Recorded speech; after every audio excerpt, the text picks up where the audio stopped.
Indéniablement, la Coupe du monde de rugby organisée au Japon est bénéfique pour l'image et le développement du rugby dans les clubs de Lyon. Jean-Marc, président du RC Sénonais, qui possède 125 licenciés, se réjouit de cet engouement. Ce qui est important surtout, c'est de bien accueillir et de montrer qu'on est sur un sport, je dirais, d'équipe, où le plaisir est important. Voilà, donc on fait beaucoup d'efforts pour que les enfants essayent, pour se rendre compte que finalement c'est un sport merveilleux. Il y a deux rugby en fait. Il y a le rugby professionnel que vous voyez à la télévision, ou l'équipe de France, qui a des règles spécifiques. Inversement, lorsque vous êtes sur des enfants qui commencent le rugby, on est sur un rugby d'évitement. Donc les chocs que vous voyez à la télévision, ça n'a rien à voir, il n'y en a pas dans l'école de rugby. On est sur un rugby d'évitement.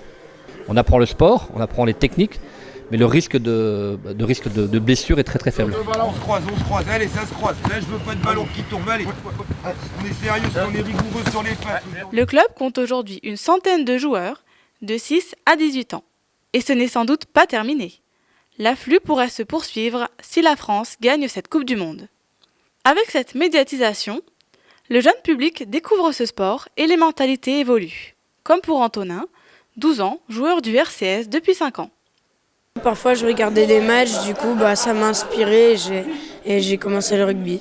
Maxime Médard, je sais pas, je le trouve fort, il a beaucoup de vitesse et il a des bons appuis. Dans les clubs, on est à même d'observer que les relations entre tous les pratiquants ont évolué.